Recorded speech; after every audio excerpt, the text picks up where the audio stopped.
Bom dia, irmãos. Vamos orar. Obrigado, Pai, por esse dia. Obrigado porque hoje está mais quente do que domingo passado. Obrigado por podermos abrir a Sua palavra, estudá-la, nos dá uma mente fresca, nos dá ânimo, Pai, e nos ajude a lembrar do privilégio também que temos de poder estudar a Sua palavra, poder ter direção sobre os diversos assuntos da vida, mesmo coisas que são mais complexas, Pai. Obrigado porque a gente pode ler os versículos e buscar entendimento sobre essas questões. Nos ajuda a entender isso daqui, para aconselharmos as pessoas ao nosso redor, para nós termos convicções também sobre esse assunto. Te oramos, gratos, em nome de Jesus. Amém. Então, da última vez que a gente falou sobre esse assunto, foi a terceira aula. E só para vocês terem uma ideia do que ainda vai acontecer hoje, vamos ter a quarta aula e aí vamos ter um último tempo, daqui a 2 semanas, para a gente concluir esse assunto. Da última vez que a gente falou sobre isso, nós falamos sobre o divórcio no Novo Testamento. E eu quero fazer um resumo disso, porque eu compreendo que para a maioria de nós, os conceitos que a gente falou aqui são novos e que envolveu muitas coisas, então a gente vai passar por tudo isso para a gente ter um entendimento bem sedimentado. A primeira coisa que nós vimos, que na época de Jesus existiam 2 escolas de pensamento, certo? A escola mais liberal e a escola mais estrita. A escola mais liberal era do Rabino Hillel. Tem uma tabela aqui, eu não sei se vai conseguir passar, mas na escola de Hillel, os homens tinham o direito de se divorciar por qualquer razão. Não gostava mais da esposa, a mulher tinha feito algo que ele não gostava mais, tinha começado a gostar de outra mulher, ele podia se divorciar. De acordo com a escola de Shammai, o homem só poderia se divorciar da sua esposa em caso de falta de castidade. Agora, o que era falta de castidade? Não era só o adultério para os judeus. Porque lembra, no Velho Testamento, o adultério era punido com apedrejamento. Ou seja, eles interpretavam falta de castidade como sendo outras coisas. A gente tem notícias nos escritos judeus de que até sair de casa sem amarrar o cabelo, ou trabalhar numa roda de tear sem cobrir a região aqui dos ombros, ou frequentar a mesma região de banhos públicos que os homens frequentavam, tudo isso constituía a falta de castidade, mesmo de acordo com a escola mais estrita. Então você nota uma coisa, na época de Jesus, o ponto não era se o homem podia se divorciar ou não. Era considerado um direito do homem se divorciar. A única coisa que os dividia era qual eram as razões que daria ao homem o direito de se divorciar. Então existiam essas 2 escolas aqui. A gente também falou sobre a necessidade da gente harmonizar as escrituras. Quando a gente tem uma escritura que diz A e a gente tem outra escritura que diz B, e aparentemente essas escrituras não se casam, a gente precisa achar uma maneira de fazer sentido das 2 escrituras ao mesmo tempo. Não dá para a gente ignorar uma escritura porque outra diz isso. Ou então contar, 3 escrituras dizem A e uma escritura diz B, então com certeza o que vale é A. A gente precisa achar uma maneira como enxergar que as 2 coisas são válidas ao mesmo tempo, porque as 2 escrituras vêm do Espírito Santo e elas expressam a verdade de Deus para nós. A gente viu em Mateus 5, no versículos 31 e 32, o que pode significar a expressão porneia, né? Quando Jesus fala, se um homem se divorciar de sua mulher, exceto por imoralidade sexual, essa expressão imoralidade sexual, no grego é porneia. O que ela significa? A gente viu que ela pode ser infidelidade sexual, adultério, prostituição, relações sexuais ilícitas, fornicação, imoralidade sexual. A gente viu que ela se refere a vários pecados sexuais que aconteciam no período pré-marital. Lembra aquele período, o noivado mais contratual que existia naquela época? A gente ficava noivo e era uma transação social aquilo lá. Era quase como se você já estivesse casado, só que você não consumava ainda a relação física, você ficava morando ainda na casa do seu pai e de sua mãe. da sua mãe. Mas para os judeus aquilo já constituía um casamento. Então, porneia poderia e se referia a pecados cometidos nesse período do pré-casamento, mas não só isso. A gente tem evidências textuais de que os judeus usavam esse termo porneia também para se referir a adultério mesmo, ou seja, a pecados cometidos depois do casamento ter sido consumado. E aí, depois de explicar isso, a gente sugeriu uma possibilidade de harmonizar as escrituras de Lucas, de Marcos e de Mateus. E qual foi essa possibilidade? E isso realmente é a chave da questão. Se a gente achar uma maneira intelectualmente honesta de harmonizar as escrituras, a gente tem uma explicação para a aparente discrepância nas cláusulas de exceção de Mateus, que não existem em Lucas e em Marcos. E eu só queria falar isso, porque eu usei essa expressão intelectualmente honesto. Quando eu falo isso, eu não estou dizendo que pessoas que pensam diferente de nós, elas são intelectualmente desonestas, no sentido de que elas querem enganar as pessoas, ou elas querem... Não estou dizendo isso. Quando eu uso essa expressão intelectualmente honesta, honestidade intelectual, é que a gente vai pesar as evidências. A gente não vai descartar algumas evidências que não parecem bater com a nossa maneira de interpretar as coisas. É só isso. Então, a maneira que me parece mais honesta de considerar a evidência, de pesar realmente todos os prós e contras de uma interpretação e outra, é essa daqui que eu estou colocando. Mas eu já quero afirmar explicitamente que mentes brilhantes, certamente mais brilhantes do que a minha, pensam diferente de mim e pensam diferente de vários de nós. E são cristãos. Ou seja, eu não estou falando de pessoas só religiosas ou que estão em outras... Esses assuntos são difíceis de martelar ou dizer, é isso com certeza. Talvez eu me reserve o direito de mudar a minha opinião. Daqui a 10 anos, se eu for convencido sobre argumentos que hoje não me convencem, ou se eu descobrir novos argumentos, talvez eu vou mudar a minha opinião. E você tem o mesmo direito de estudar e de se convencer do que eu estou falando, ou mesmo depois de ouvir a evidência que eu estou apresentando para você, você chegar a uma conclusão diferente. Você falar, eu entendo a evidência que você está apresentando, mas a minha convicção é diferente, é essa. E tudo bem. E a gente vai falar um pouco mais sobre essas questões pastorais no próximo encontro. O que a gente vai fazer como igreja com relação a esses assuntos, que é de suma importância. Mas hoje a gente está só analisando e fazendo um resumo da evidência que a gente viu da última vez. Então, qual é a maneira de harmonizar essas passagens? Bem, o casamento envolve duas pessoas diferentes, duas carnes diferentes, que se tornam uma só carne no casamento. Essa união se consuma na união física. Ou seja, você tem uma união que é emocional, que é espiritual, mas que se consuma em uma só carne no ato sexual, na hora da união física. Tanto que pais ou melhores amigos não formam uma união, uma só carne, apesar da intimidade emocional, da intimidade espiritual que a gente pode ter uns com os outros. Paulo também menciona em 1 Coríntios 6, versículo 16, que quando um homem tem uma relação com uma prostituta, ele se torna uma só carne com ela.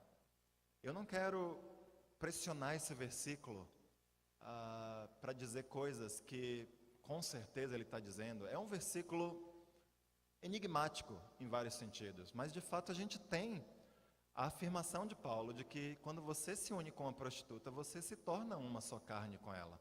Então existe algo sobre a união física que é poderoso. E daí a gente vê também porque a imoralidade sexual é um pecado sério na vida das pessoas. 1 Coríntios 16 dizem, vocês não sabem que aquele que se une a uma prostituta é um corpo com ela?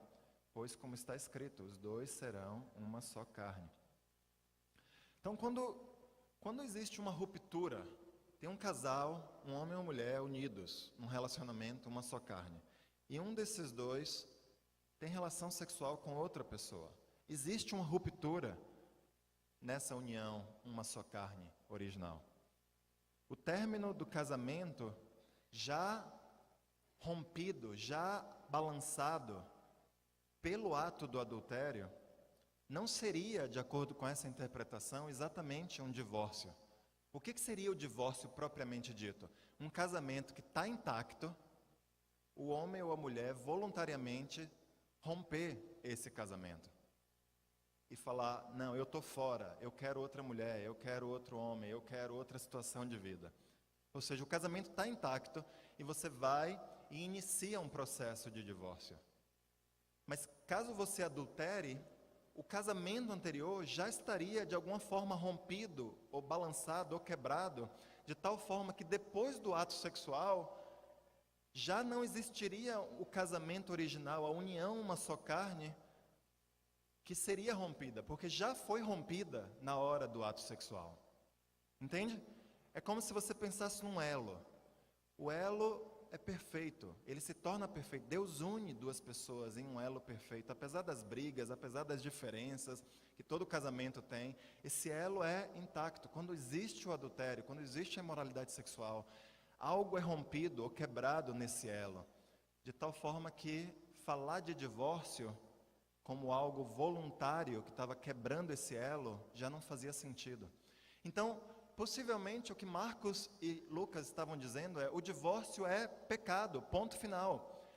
Talvez eles estivessem se referindo a quebrar esse elo voluntariamente é sempre pecado, e é verdade. E talvez o que Mateus estivesse dizendo é: quebrar esse elo, a não ser nos casos de imoralidade sexual, quando o elo já foi quebrado, é pecado. Entende a diferença? Mateus estaria afirmando algo que já aconteceu. Ele não estaria dando um chão, uma razão, uma permissão para o divórcio. Divórcio sempre envolve pecado, irmãos. Não importa o que aconteceu. Sempre que há um divórcio, existe pecado envolvido das partes. Pecado é sempre algo trágico. Divórcio é sempre algo que vai trazer dor, que vai trazer ferida para os cônjuges, para a família, para os amigos. É algo que deve ser evitado a qualquer custo. Jesus em nenhum momento, e a gente vai ver isso em Mateus 19, ele está dando, olha, isso daqui é uma razão válida para você divorciar. Não existe razão válida para a gente se divorciar.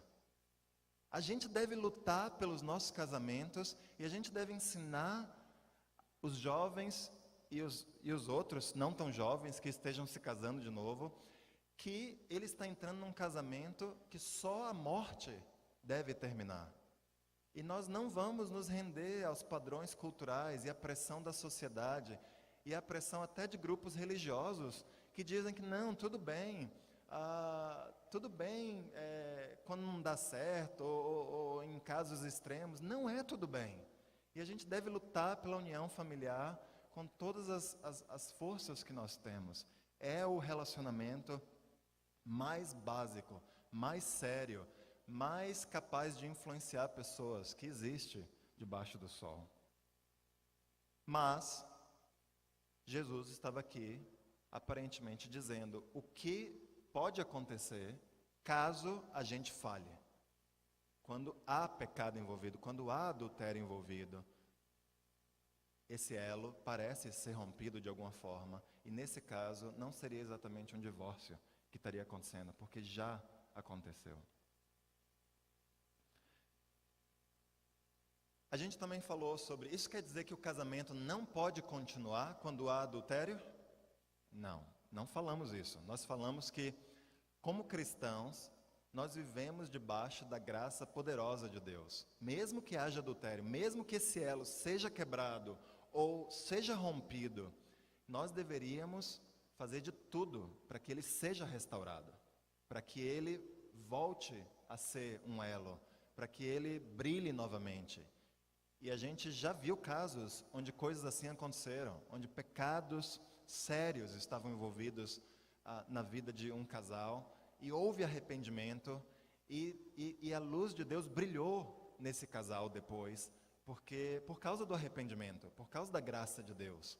Então, mesmo nesses casos, há uma infinidade de fatores pastorais que devem ser considerados. E a prioridade, eu ouso dizer, que deve ser sempre restaurar. Há a possibilidade, vamos explorar todas as possibilidades de fazer com que isso volte a funcionar, fazer com que vocês tenham intimidade, tenham união, brilhem novamente.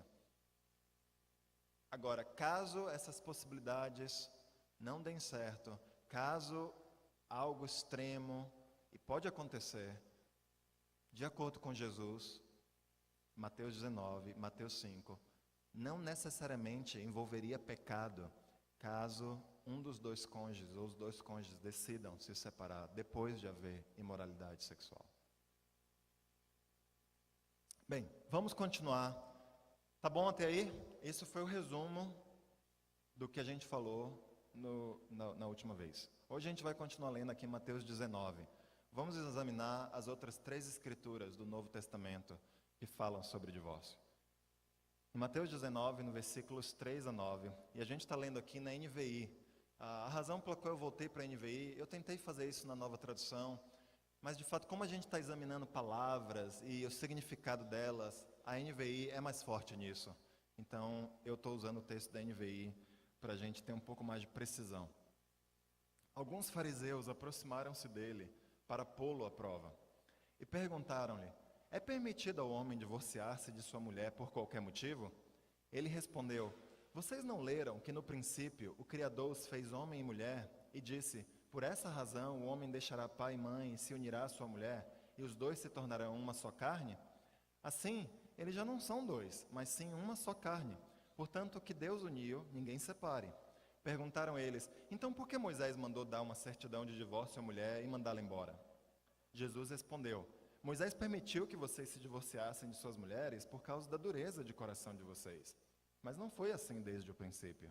Eu lhes digo que todo aquele que se divorciar de sua mulher, exceto por imoralidade sexual, e se casar com outra mulher, estará cometendo adultério. Então aqui Jesus fala de 3 textos bíblicos. 2 deles estão lá em Gênesis, capítulo 1 e capítulo 2, e o outro texto está em Deuteronômio 24. Gênesis 1 e Gênesis 2 aconteceu antes do pecado. E Deuteronômio 24 aconteceu muito depois do pecado.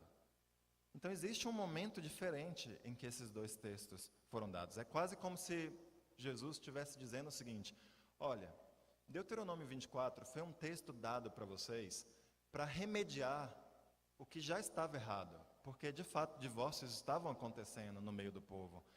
E Deus, porque Ele é o Deus das segundas chances, Ele quer ajudar as pessoas a colocarem suas vidas em ordem, mesmo depois de pisarem na bola. Mas o plano de Deus original não era Deuteronômio 24. O plano de Deus original é o plano que está lá em Gênesis, capítulo 1 e capítulo 2. O mesmo Deus que criou o homem e a mulher como sexos diferentes, criou uma maneira desses 2 sexos se unirem em uma só carne, em um só relacionamento. O que Jesus está dizendo aqui para os fariseus é o seguinte: vocês estão começando essa discussão no lugar errado. O lugar não é Deuteronômio 24. Deuteronômio 24 é um texto que remedia as coisas. O lugar certo para começar essa discussão é quando Deus colocou o projeto, o plano dele para o casamento, que é em Gênesis 1 e Gênesis 2. A pergunta dos fariseus, se o divórcio seria permitido, o homem pode se divorciar da sua esposa por qualquer razão? O ponto aqui, lembra, a gente pode ler isso de 2 formas. O homem pode se divorciar por qualquer razão, como se, pois existe a possibilidade do homem se divorciar. Ou então essa pergunta pode ser lida da seguinte forma: o homem pode se divorciar de acordo com a escola de Hillel, ou seja, por qualquer coisa? Então existem essas 2 maneiras. Não era a primeira maneira que os fariseus estavam fazendo essa pergunta. Eles não estavam perguntando: é possível sob alguma razão o homem se divorciar? De novo, isso era aceito por todos os judeus. Todos os judeus acreditavam que era direito do homem se divorciar. Ou seja, ele não estava perguntando: Jesus, é possível o homem se divorciar de alguma maneira? Não era isso. O que eles estavam perguntando para Jesus era o seguinte: Jesus, é possível se divorciar por qualquer razão? Ou seja, eles estavam jogando Jesus. Lembra que fala que eles queriam provar Jesus. Que prova era essa? Bem, a maioria dos judeus acreditava que o homem podia se divorciar por qualquer razão. Só que Jesus, como ele era ferro e fogo, ele provavelmente não aceitava, os fariseus já sabiam que Jesus não aceitava esse divórcio por qualquer razão. Talvez até Mateus 5 já tivesse sido pregado antes de Mateus 19. Então eles foram lá para provar Jesus, para dizer, vamos ver se Jesus vai falar para a maioria dos ouvintes deles aqui, que pensam da forma mais liberal, vamos ver se Jesus vai ser homem para dizer que não dá para se divorciar. Essa era a prova que eles estavam colocando diante de Jesus. E aí Jesus, sábio como ele era, ele responde, vocês não leram? Óbvio que os judeus tinham lido aquela passagem. O ponto de Jesus não era literal, vocês não leram. Jesus sabia que eles tinham lido, mas Jesus também sabia que eles não interpretavam as escrituras da maneira correta. E Jesus queria dizer, olha, vocês leram, mas na verdade vocês não entendem o que vocês leram. E eu vou falar para vocês o que vocês deveriam entender ao ler essas passagens. E aí Jesus volta para dizer, olha, a precedência é o plano de Deus que foi dito antes do pecado vir à terra. É quase como se na criação o homem e a mulher começam com uma carne só. Na verdade, Deus cria Adão e aí ele tira parte da carne de Adão para formar Eva. Então, de uma só carne, duas pessoas são feitas diferentes. No casamento, é a maneira que Deus provê para que essas duas só carnes voltem a formar uma só carne, como era no início, como Deus criou o ser humano. É uma metáfora isso. O que Deus está dizendo é, olha, vocês vieram uns dos outros, e existe uma maneira que eu providenciei para que os sexos voltem e se tornem uma coisa só. É algo misterioso, mas é algo poderoso. Essa expressão de uma só carne, de se unir um ao outro, ela significa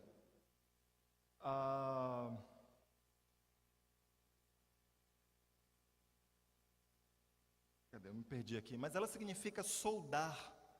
É quase como se Deus estivesse falando, eu estou soldando vocês junto um com o outro, uma solda forte que não se rompe.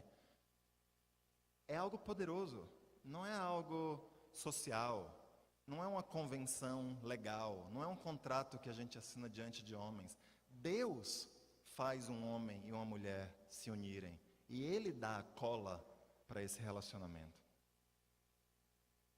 Bem, no versículo 6, Jesus fala, esse relacionamento, uma só carne, que o homem não quebre. Isso que Deus une em dois. Ele não afirma que não pode ser quebrado, ele dá um mandamento. Fala, não quebrem vocês o que eu uni. E aí no versículo 7, os fariseus objecionam, eles levantam objeção. Por que eles levantam objeção? De novo, porque na cabeça dos judeus, dos fariseus, o homem tinha o direito de se divorciar. E quando Jesus fala não, eu falo, não, mas espera ainda, Deuteronômio 24 diz que o homem tem o direito. Na verdade, ali tem um mandamento. Moisés está dizendo para o homem dar um certificado de divórcio para a esposa. E aí Jesus, ele fala, é verdade, Deuteronômio 24 permite o divórcio. Embora ele não diga isso com essas palavras, mas ele dá a entender que é o que o texto diz. Mas aí deixa a gente, puxa, como que isso que Jesus acabou de dizer então, pode ser harmonizado com o que ele acabou de falar um versículo antes? Bem, a legislação de Deuteronômio, novamente, é uma resposta à falha do homem, ao pecado do homem. Uma vez que o homem se divorcie, o que acontece? Quando Adão e Eva pecaram, foram expulsos do paraíso. Deus larga a mão deles? Não, Deus vai até eles. Deus fala, bem, vocês pecaram, vocês vão ser expulsos do paraíso. Mas eu vou fazer roupa para vocês. Eu não vou deixar vocês envergonhados.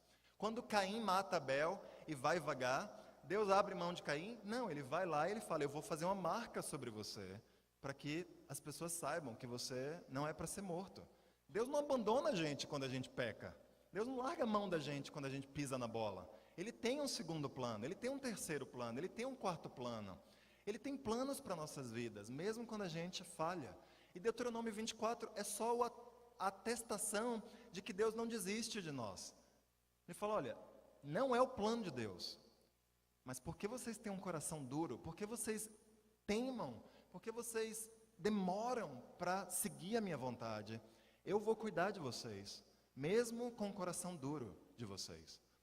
Mas é importante a gente lembrar, para a gente não cair no mesmo erro dos fariseus, de que esse não é o plano de Deus. Só porque Deus vai fazer roupas para você, não quer dizer que você deve pecar.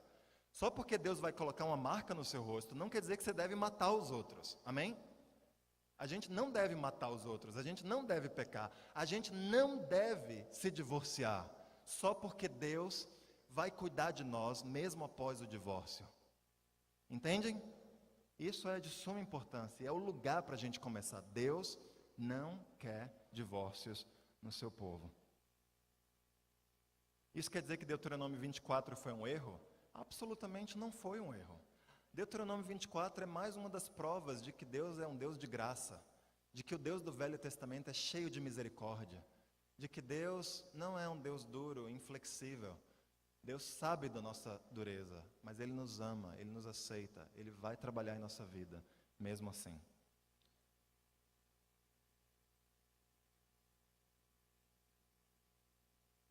Isso quer dizer que a posição de Jesus iguala Ele à escola de Shammai, aquela escola mais estrita. Então Jesus basicamente estava dizendo, não pode se divorciar, exceto quando o adultério já acabou com o casamento, ou já rompeu com o casamento, o divórcio é sempre pecado. Isso quer dizer que ele ensinava a mesma coisa de Shammai? De forma alguma. Shammai, lembrem-se, além de esticar o significado de falta de castidade para outras coisas que não eram relacionamento sexual, Shammai estava preocupado em dar razões válidas para o divórcio. Jesus nunca está preocupado em dar razões válidas para o divórcio. Não existem razões válidas para o divórcio. O que Jesus está preocupado em ensinar é, caso o casamento já tenha sido rompido, o elo já tenha sido quebrado por causa de adultério, por causa de imoralidade sexual, caso isso tenha acontecido, então o casamento em si já teve sua estrutura balançada. Então Jesus está só preocupado em explicar, em reconhecer quando uma união sexual, quando uma união, uma só carne, já foi quebrada. Amém? Ele não está dizendo, olha, caso vocês cometam imoralidade sexual, tudo bem se divorciar. Ele não está dizendo isso. Porque senão, se eu quero me divorciar, além do pecado de não estar nutrindo o meu relacionamento sexual, eu vou e eu durmo com uma prostituta. Que eu falo, tudo bem então, agora eu dormi com uma prostituta, teve imoralidade sexual, agora eu posso me divorciar da minha esposa. E isso ilustra, se a gente pensa dessa maneira, ou se alguém pensa dessa maneira, isso só mostra como essa pessoa está longe do coração de Deus. Como ela não está entendendo nada sobre a vida espiritual, sobre o que significa ser um discípulo de Jesus Cristo. Bem, isso é os evangelhos. A gente falou das 4 passagens dos evangelhos que falam sobre isso. Vamos ler Romanos 7, versículos 1 e 3. A gente tem 2 escrituras de Paulo na carta de Romanos e em 1 Coríntios 7, que nós vamos explorar aqui. Tá todo mundo bem? Tá rápido? Beleza. Meus irmãos, falo a vocês como a pessoas que conhecem a lei. Acaso vocês não sabem que a lei tem autoridade sobre alguém apenas enquanto ele vive? Por exemplo, pela lei, a mulher casada está ligada a seu marido enquanto ele estiver vivo. Mas se o marido morrer, ela estará livre da lei do casamento. Por isso, se ela se casar com outro homem enquanto seu marido ainda estiver vivo, será considerada adúltera. Mas se o marido morrer, ela estará livre daquela lei, e mesmo que venha se casar com outro homem, não será adúltera. Então o que a gente vê nessa escritura? A morte põe fim a uma união, uma só carne. A morte de um dos 2 cônjuges termina a união, o elo que foi formado no casamento. De modo que viúvas e viúvos estão livres daquela união original. E na semana que vem a gente vai falar sobre recasamento. Enquanto o cônjuge ainda vive, a decisão voluntária de separar a união uma só carne é pecado. E é isso mesmo. Se um homem e uma mulher estão unidos, e seja por incompatibilidade ou o que mais, e as pessoas decidem se separar, isso está rompendo a união, uma só carne que existia. Não é o plano de Deus que isso aconteça. Vamos para a última escritura. Não tem muito mais o que falar sobre essa escritura. Amém? Vamos aqui para 1 Coríntios 7, que é aqui onde um pouco mais de polêmica se levanta. Em 1 Coríntios 7, Paulo ele está na carta de Coríntios. Coríntios, a gente sabe disso, era uma igreja que tinha diversos problemas. Paulo tinha fundado essa igreja e eles estavam trocando cartas. Eles trocaram várias cartas. Paulo escreveu muito mais do que 2 cartas para os coríntios.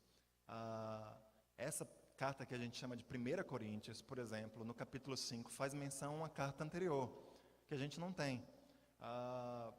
E o que aparentemente aconteceu é que irmãos de Corinto vieram até Paulo e falaram para Paulo de diversos problemas que a igreja estava passando. E parece que os irmãos levaram uma carta oficial dos coríntios lá para Paulo, com dúvidas, perguntando para Paulo várias coisas. Então Paulo, nos primeiros capítulos de Coríntios, ele começa a lidar com o pecado que estava existindo lá em Corinto. Ele fala da falta de união, do orgulho, da falta de enfoque na cruz de Cristo. E aí, no capítulo 7 de Coríntios, ele usa essa expressão. Agora, quantas questões de casamento? Aí depois, no capítulo 8, ele fala, quantas questões de comer carne nos templos? E ele vai falando, ou seja, parece que eram as questões que os coríntios tinham perguntado a Paulo. Paulo, a gente está com dúvidas sobre os casamentos. A gente não sabe o que fazer sobre a carne que é comida no templo. A gente não sabe o que fazer. E aí Paulo vai abordando esses assuntos. Então, no capítulo 7, Paulo lida sobre diversas questões relacionadas ao casamento, ao divórcio, aos problemas que envolviam o relacionamento entre homem e mulher. E no versículo 10, ele diz o seguinte, aos casados eu dou este mandamento, não eu, mas o Senhor, que a esposa não se separe do seu marido, mas se o fizer, que permaneça sem se casar, ou então reconcilie-se com o seu marido, e o marido não se divorcie da sua mulher. Então, primeira coisa que a gente precisa entender sobre esse versículo. Algumas pessoas pegam esse versículo e falam que a esposa não se separe do seu marido, mas se o fizer, ou seja, se separar, não case novamente. Paulo não está falando sobre o divórcio aqui, ele está falando sobre a separação, porque o Código Civil brasileiro trata a separação como algo diferente do divórcio. Você pode se separar e isso não equivale ainda ao divórcio, pelo menos não imediatamente. Olha, essa distinção não existia na época do Império Romano. Quando Paulo usa as palavras separação, ou quando o Novo Testamento usa a palavra repudiar a esposa ou o marido, ou se divorciar, a gente está falando sobre a mesma coisa. Quando você se separa, você está se afastando, você está quebrando o elo contratual do casamento. Porque essas distinções são anacronistas, elas são fora de época, não pertencem à época do Novo Testamento. Isso é algo que a nossa legislação permite nos dias atuais. Segundo, a esposa não deve se separar do marido. Então, novamente, o padrão ideal de Deus aqui não é para um ou outro cônjuge quebrar voluntariamente a união, uma só carne. Mas Paulo reconhece que alguns casamentos já tinham fracassado. Algumas pessoas já tinham se separado, já tinham se divorciado. E ele dá concessão para esses irmãos, para que eles se mantivessem separados, para que eles se divorciassem. Mas aí ele fala, essas pessoas não devem se casar novamente com outras pessoas. Caso elas queiram formar uma união, uma só carne de novo, a opção para essas pessoas é voltarem para o casamento dela. Paulo assume nessa passagem que os dois cristãos são membros ativos da comunidade de cristãos dos Coríntios. Como que a gente pode dizer isso? E de novo, eu falo isso porque muitas pessoas, elas querem ir contra o que esse ensinamento parece dizer, achando pequenas brechas, na interpretação. Coisas como essa, não, mas Paulo não está falando sobre dois cristãos ativos na comunidade. Mas olha o que Paulo fala imediatamente depois, no versículo 12. Aos outros, eu mesmo digo isto, não o Senhor. Se um irmão tem mulher descrente, e ela se dispõe a viver com ele, não se divorcie dela.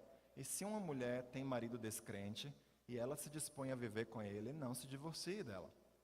Não, e se uma mulher tem marido descrente, e ele se dispõe a viver com ela, não se divorcie dele.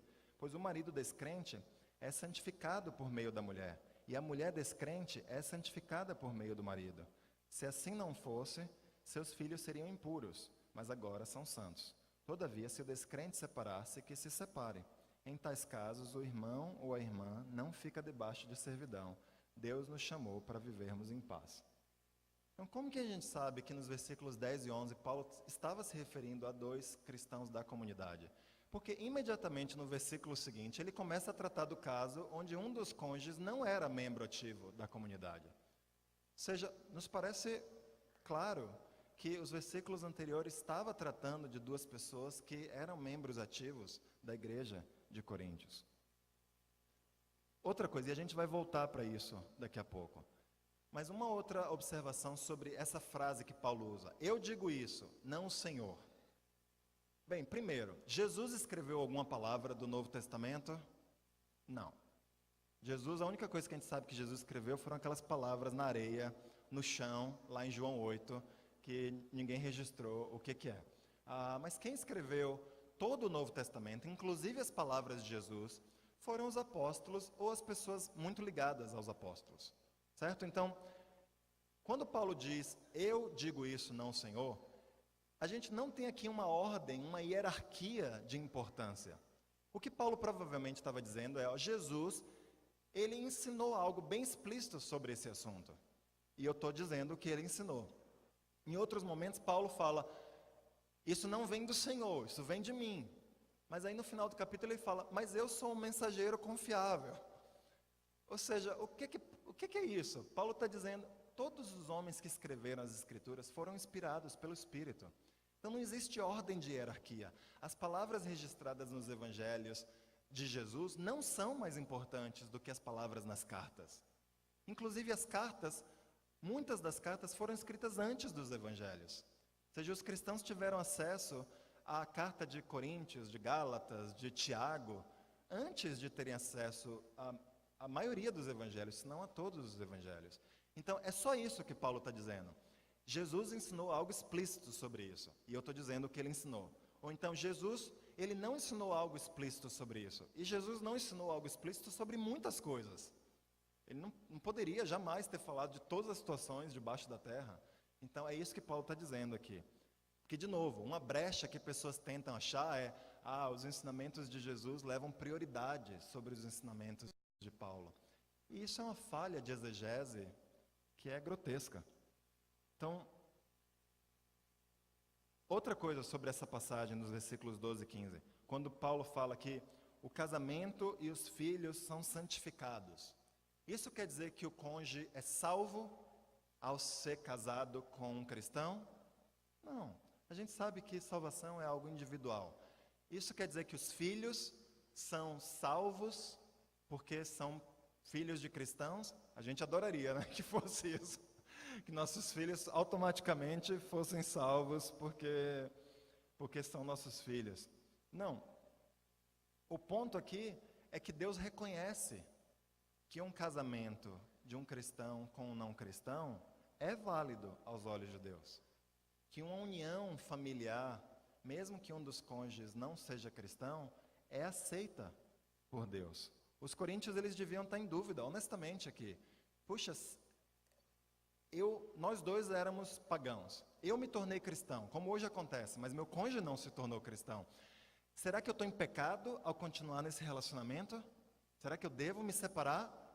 Devia ser a dúvida dos coríntios. E Paulo está falando, não. Fica no relacionamento onde você estava. Seu casamento é santificado, porque você serve a Deus. Ou seja, seu casamento é aceito por Deus. Seus filhos são aceitos por Deus, apesar do seu cônjuge não servir a Deus, ainda, pelo menos. Agora, o que Paulo diz e ensina aqui, de fato? Ele diz que o cônjuge cristão não deve se divorciar do seu cônjuge não cristão, contanto que o cônjuge não cristão aceite o senhorio de Jesus sobre o cônjuge cristão. Não é só que o homem vai embora ou fica. Paulo está dizendo, se ele permite que você viva a sua vida como cristão, se ele entender e aceitar que o Senhor da sua vida não é mais ele, ou não é mais ela, mas agora é Jesus, então esse casamento é válido aos olhos de Deus. Caso ele não aceite, ou caso ele vá embora, caso ele torne impraticável a fé, a prática da fé do seu cônjuge, Paulo parece estar dizendo, tudo bem você sair, tudo bem você aceitar que não dá para continuar esse casamento, porque o seu senhorio é de fato Jesus em primeiro lugar. Em outras palavras, Paulo está dizendo, você não deve sair, mas você não comete pecado caso o cônjuge saia, caso o seu cônjuge abandone você. Então, nesse caso, você, ele fala aqui, usa essa expressão, não fica debaixo de servidão. E, de novo, há muitas palavras sendo escritas sobre o que é que significa essa expressão, estar debaixo de servidão. E a gente não vai abordar todas as escolas possíveis. Basta a gente saber que há pessoas que acreditam que estar debaixo da servidão não quer dizer aguentar as consequências dessa situação. Ou seja, em outras palavras, o contexto, vou reformular a maneira de falar. Me parece que no contexto, aceitar que a irmã ou o irmão não fique debaixo de servidão, me parece que isso quer dizer, tudo bem o casamento ser dissolvido, porque o cônjuge não cristão decidiu sair. Há pessoas que pensam diferente e que dão interpretações diferentes para isso daqui. Para querer dizer o seguinte, mesmo que o seu cônjuge te abandone, mesmo que ele vá viver na Conchechina, mesmo que ele se case novamente, se você não sabe disso, você nunca mais deve se casar, porque você está ligada a esse indivíduo permanentemente até a morte de um dos dois, para sempre. É o que eles colocam para interpretar isso daqui. Bem, irmãos, me parece, e a gente está concluindo, que o Novo Testamento nos dá, sim, razões, situações em que o casamento chega ao fim, de alguma maneira ou de outra. E tem uma tabelinha aqui, eu quero falar dessas situações. Mateus 5:32, Mateus 19, versículo 9. Me parece que a imoralidade sexual rompe e quebra algo básico sobre o casamento, que torna essa união, uma só carne, algo rompido. Em Romanos 7, versículo 3, a morte de um dos cônjuges rompe o elo, uma só carne, que existia entre o homem e a mulher. Em 1 Coríntios 7, versículo 11, Paulo fala que dois cristãos não se separem, mas caso se separem, não casem de novo. Mas me parece que Paulo está reconhecendo que em algumas situações vai haver um divórcio entre dois cristãos. Ele nem fala qual seria a razão que daria permissão para esse divórcio. Na verdade, não existe razão que dê permissão. Mas aqui, como uma concessão, Paulo está falando, não se separem. Mas caso vocês, duros de coração, se separem, não se casem de novo. E a gente não sabe o que é que levaria dois cristãos, nesse caso, a se separarem. E em 1 Coríntios 7, versículo 15, um dos cônjuges, de fora da comunidade dos cristãos, abandona seu cônjuge. E Paulo parece reconhecer que, nesses casos, o cristão não peca ao reconhecer que essa unidade, que esse elo, uma só carne, foi quebrado. Tá certo? Então, isso é o que o Velho Testamento e o Novo Testamento ensinam a respeito do divórcio e do casamento e do divórcio. Eu quero falar novamente que pessoas muito inteligentes e com muito coração têm, ao longo dos séculos, chegado a conclusões bem diferentes das que nós estamos chegando aqui hoje. E talvez você tenha estudado já esse assunto e você tenha conclusões e convicções diferentes sobre isso. Então, o que nós vamos fazer agora é ouvir um pouquinho de perguntas, se você tiver. E daqui a 2 semanas nós vamos concluir esse assunto da seguinte forma: e o recasamento? E a gente vai estudar um pouquinho. E vai ser um estudo breve, porque vai ser breve. E aí nós vamos falar sobre algumas questões pastorais. Como que a gente vai lidar com tudo isso aqui na nossa igreja? Como que a gente vai lidar com a diferença de opinião que inevitavelmente a gente vai ter sobre esses assuntos? Como que a gente vai lidar com irmãos que pensam diferente de nós e façam coisas que na nossa cabeça não deveriam ser feitas? E a gente vai concluir esse assunto dessa forma, tá bom? Então, se você tiver alguma pergunta sobre qualquer coisa que foi falado até agora sobre esse assunto, você pode trazer aqui.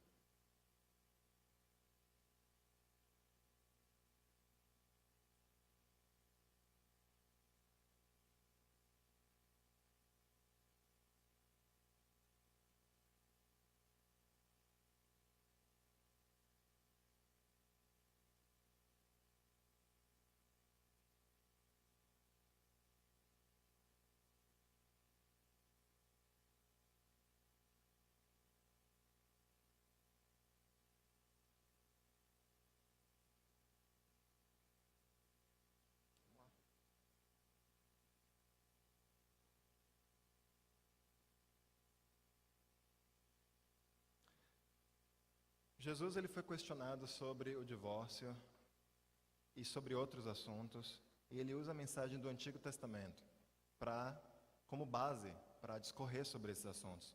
Isso quer dizer que em assuntos que estejam ausentes do Novo Testamento, seria correto a gente usar o Velho Testamento também como base? Bem, em Romanos 15, vamos abrir aí essa escritura, em Romanos 15, e ler o que ela fala.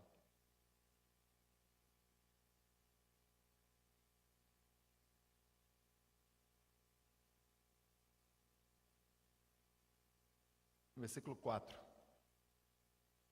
Romanos 15, 4. Diz o seguinte: pois tudo que foi escrito no passado foi escrito para nos ensinar, de forma que por meio da perseverança e do bom ânimo procedentes das Escrituras, mantenhamos a nossa esperança. Então, tudo que foi escrito no passado, o que Paulo estava se referindo aqui? Era o Velho Testamento. E o Novo Testamento estava sendo formado ainda.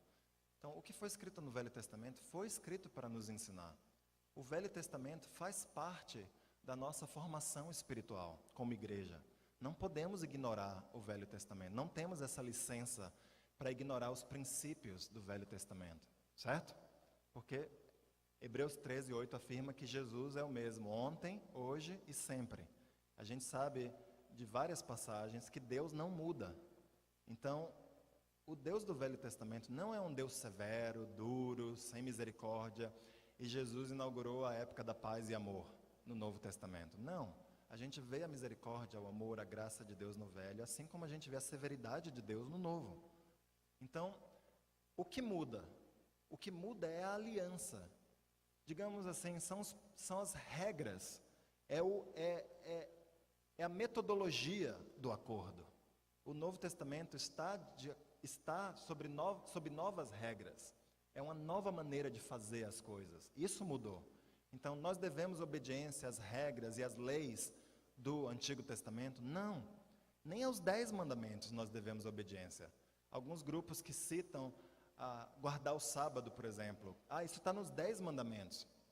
Como se isso significasse algo para os cristãos hoje. Bem, a gente sabe que os 10 mandamentos tinham um destaque dentro da lei, mas não para os cristãos. Agora, os princípios por trás dos 10 mandamentos nós devemos observar hoje? Certamente, os 10 princípios, mesmo do sábado. que tem um princípio de separe tempo para você pensar em mim. Separe tempo para você aproveitar e nutrir a comunidade, os relacionamentos mais próximos de você. Agora, isso precisa ser feito desde o entardecer da sexta-feira até o entardecer do sábado, seguindo as regras específicas do Velho Testamento? Não.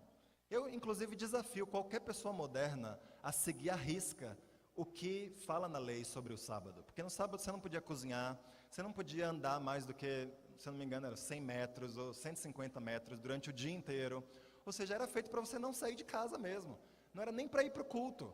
Porque na maioria das cidades modernas, os lugares de culto ficam a mais de alguns quilômetros de sua casa. E nas cidades da antiguidade, a sinagoga era num vilarejo. Enfim, então, devemos usar os princípios do Velho Testamento? Sem dúvida. Isso forma a nossa identidade como povo, isso forma a maneira como a gente pensa. Agora, existe uma regra específica no Novo Testamento que explica melhor, ou que explicita o que o Velho Testamento significava. A gente deve dar prioridade exegética a isso, interpretar o Velho de acordo com o Novo, e não o contrário. Não usar o Velho para interpretar o Novo Testamento, isso não faz sentido. Os dois são cristãos, ele tem 6 meses que não está presente na igreja, separados de casa, ele volta às vezes e tem relação sexual com ela. Como isso é pecado? Como isso é pecado? Eles podem fazer isso?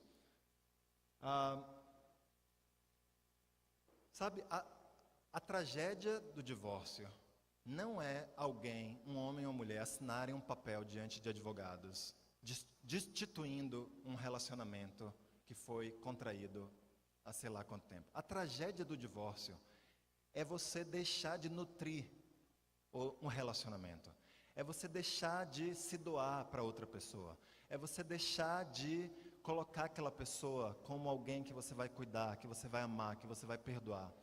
O pecado começa quando nós, mesmo debaixo do mesmo teto, começamos a nos desviar.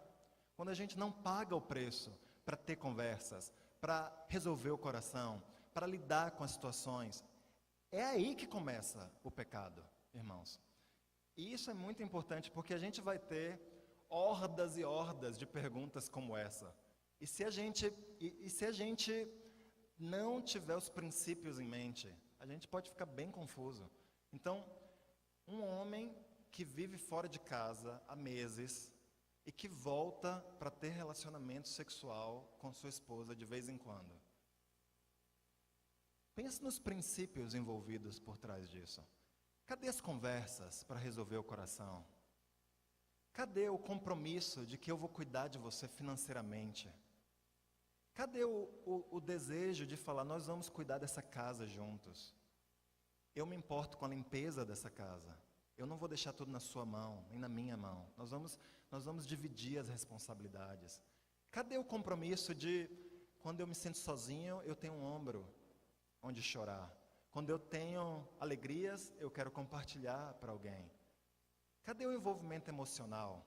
Cadê o cuidado espiritual de se ler escrituras, de se ajudar a ficar perto de Deus, obedecendo a Deus? Cadê isso tudo nessa situação daqui? Casamento é muito mais do que relação sexual. Você forma, de acordo com Paulo, de alguma forma, uma união, uma só carne, quando você deita com uma prostituta. Alguém que você nunca mais tem intenção de ver por toda a sua vida. Existe pecado nessa situação? Eu nem vou entrar no mérito de se isso é imoralidade sexual ou não. Eu não sei se é imoralidade sexual ou não. Esse casamento ainda tem um elo válido? Eu não sei. Se tiver, em tese, o sexo não é pecado, porque é dentro do contexto do casamento. Mas a gente tem muitas coisas que vêm antes de a gente decidir se o sexo é pecado ou não. Existe uma situação terrível acontecendo aqui. E é isso que a gente deveria... O que a gente faz? O que essa irmã faz? Será que essa irmã tem a obrigação de deitar com esse homem? Porque ele é marido dela? São questões pastorais, eu não vou entrar nesse mérito. Mas, ao lidar com essa pergunta,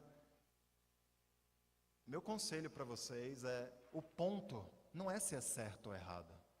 O ponto é que princípios estão sendo violados, o que está acontecendo no âmbito mais profundo aqui. Essa irmã estaria pecando ao dizer, eu não vou ter sexo com você? Vou deixar isso para a gente pensar. Tem mais alguma coisa que... Se alguém está escrevendo uma pergunta, só para eu saber, levanta a mão.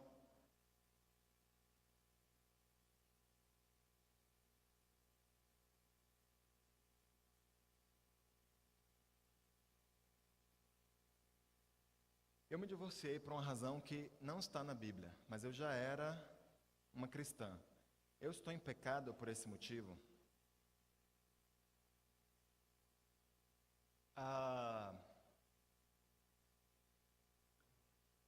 É bem desafiante lidar com esse assunto, não? Porque quando uma irmã entrega para você uma pergunta como essa, e a gente quer achar as leis e os princípios por trás disso, existe uma vida, 2 vidas, 3 vidas, 10 vidas por trás disso, que a gente precisa considerar. Achar os princípios sem considerar as vidas é pecaminoso também, porque é de uma dureza e é de uma falta de pastoreio que, ao meu ver, vai contra o que o Novo Testamento ensina. Agora, lidando com a situação em si, a gente precisaria perguntar para essa irmã, como que está seu marido? Seu marido é um cristão? O que ele está fazendo da vida? Ele tem formado uma união com outra pessoa? Ele tem vivido com outras mulheres? Porque isso poderia nos dar dicas de o elo original já foi destituído, já foi rompido. Se esse homem está vivendo, já teve relacionamento sexual com outras pessoas, então a gente já teria um retrato de como a união original está ou não está. Esse homem faz parte da comunidade de cristãos? Ele é membro ativo? 2 pessoas se separaram e estão separados de corpos, mas os 2 estão no nosso convívio. Isso muda radicalmente o que deveria e o que não deveria acontecer. Porque se 2 pessoas estão no nosso convívio, estão na nossa comunidade, a comunidade tem responsabilidade de ajudar esses 2 a se reconciliarem. É o plano de Deus, a reconciliação. Então, tem mágoa, tem ferida, vamos lidar, pode demorar, mas a gente não tem pressa em um sentido. Vamos ser o mais urgentes possível para fazer o que é certo, mesmo que demore.